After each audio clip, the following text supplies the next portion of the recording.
presidente. La reforma política al régimen constitucional del Distrito Federal es una deuda de todos los partidos del Congreso y del Gobierno federal con los habitantes de esta generosa, vital, libertaria, progresista ciudad, el epicentro de nuestra democracia. Mayor democracia siempre se traduce en mayor participación ciudadana, en la solución de los problemas, en la definición de presupuestos, se traduce en una mejor administración, se traduce en mejores servicios, en una atención de las autoridades a los problemas cotidianos de los habitantes y en una garantía de sus derechos. La Ciudad de México ha tenido un trato inequitativo a pesar de ser la que más aporta riqueza al país. Hasta 1928, la capital contó con ayuntamientos, los cuales fueron suprimidos por razones políticas con una decisión autoritaria de Álvaro Obregón, que inició un presidencialismo exacerbado que padecimos durante décadas y les había resultado útil reducir a esta entidad a un mero departamento administrativo donde el presidente nombraba y removía libremente al regente de lo que se denominaba Departamento del Distrito Federal. Sin ayuntamientos, sin titular electo, sin órgano legislativo local, este edificio presidencialista y centralista se derrumbó con los sismos del 85. En esa fecha comenzó un nuevo despertar cívico que aceleró la democracia en la capital del país.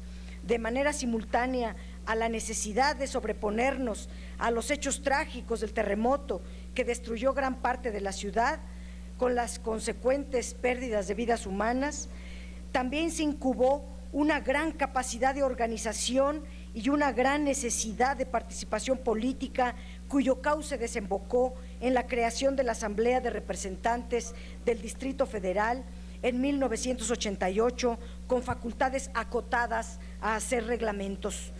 Ese fue el inicio de un proceso sin reversa hacia la plena transformación de la Ciudad de México en un Estado de la República con facultades plenas. Este gradualismo realmente exasperante ha sido contrastante con la acelerada diversificación de los habitantes del Distrito Federal, que se han constituido en una sociedad informada, organizada, con criterio propio y que rebasa con mucho la capacidad de respuesta del sistema político, sus partidos y sus intereses. En 1996, la Asamblea de Representantes se transformó a Asamblea Legislativa, con facultades acotadas ordenadas por la Federación. Se estableció la elección de las jefaturas delegacionales a partir del año 2000. En 1997 se eligió por primera vez al jefe de gobierno por votación libre, directa y secreta, y desde entonces la Ciudad de México cuenta con un gobierno propio, gobiernos de izquierda que han marcado la diferencia con otros estados en su modelo de organización, en programas y políticas públicas innovadoras, diseñadas en torno a los derechos de los habitantes, y es referente obligado en libertades en todo el país. El Ejecutivo Federal presentó al Congreso de la Unión, al Senado, una iniciativa que permite la culminación de este largo y lento proceso de democratización constitucional de la capital del país. Ya no hay motivo que justifique no aprobarla y seguir posponiendo la aprobación de esta reforma política del Distrito Federal solo por cálculos políticos que se han traducido en una vil mezquindad para con los habitantes de la ciudad. En esencia, la iniciativa plantea un trato similar al resto de los estados de la Federación, pasa a ser entidad federativa con autonomía en su régimen interior y por ende deja de ser un distrito federal para ser la Ciudad de México. Algunas de los contenidos son que los habitantes de la ciudad se organizarán conforme a su propia voluntad a través de una constitución local. Se garantiza que la Asamblea Legislativa sea un Congreso local con rotación de los órganos de gobierno y formando parte del constituyente permanente. Se establece que el gobierno de las demarcaciones territoriales estarán a cargo de alcaldías como órganos colegiados integrados por un alcalde y un consejo. Los concejales se eligen bajo los principios de mayoría relativa y representación proporcional en una proporción 60-40 respectivamente, y se les faculta a acceder a fondos de la Ley de Coordinación Fiscal, y sus atribuciones serían enumeradas en la Constitución en forma general y detallada en la Constitución local. La hacienda pública de la ciudad y su administración son unitarias y centralizadas a fin de evitar mayor burocracia y en aras de una mejor organización. Se establece la competencia del Congreso de la Unión para establecer una ley de coordinación entre poderes federales y los de la ciudad, porque se mantiene la condición de ser capital de la República y sede de los poderes de la Unión. Se establece un fondo de capitalidad. El jefe de gobierno nombrará y removerá al titular de la seguridad pública, y de acuerdo a la Ley de Coordinación entre Federación y Ciudad de México, solo por causas graves podría ser removido por el Ejecutivo Federal. Se amplían las potestades contributivas del jefe de gobierno.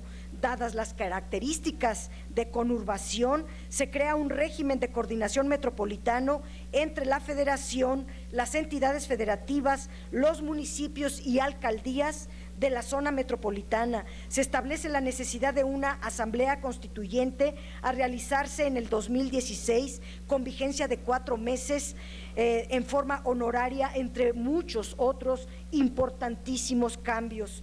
El domingo 14 pasado, en el Senado, y de conformidad de todos los partidos, se inscribió en el orden del día, debidamente publicado en la Gaceta, y se dio primera lectura al dictamen de la reforma política al Distrito Federal. Pero el lunes 15, al llegar el momento de pasar a la discusión del presente dictamen, la sesión tuvo que suspenderse. La sesión tuvo que suspenderse ante la deliberada ausencia de legisladores que, aún estando presentes, decidieron reventar el quórum. Con ello se hace manifiesta la omisión deliberada de concluir la reforma política de la ciudad, dañando directamente a sus habitantes y postergando una vez más la concreción de los derechos plenos para la ciudadanía de la Ciudad de México. El proceso que lleva a la conclusión de la reforma política del Distrito Federal no es nuevo, no es improvisado, llevamos años, y en este periodo contó con la voluntad política de todos los partidos, también de todos los actores, y solo la madurez y la congruencia de estos actores políticos puede lograr que se concrete a la brevedad posible. Por lo anteriormente expuesto, someto a consideración de la Comisión Permanente, con carácter de urgente y obvia resolución, el siguiente punto de acuerdo. Primero, la Comisión Permanente del Congreso de la Unión convoca a un periodo extraordinario de sesiones a la Cámara de Senadores, cuya fecha de inicio sea el 7 de enero de 2015 y concluya una vez que se desahogue el objeto para el cual se convoca. Segundo, el único objeto que se abordará en dicho periodo de sesiones extraordinarias será las modificaciones a la Constitución Política de los Estados Unidos Mexicanos en materia de reforma política para el Distrito Federal. Es cuanto, presidente, mesa directiva, senadoras, diputados.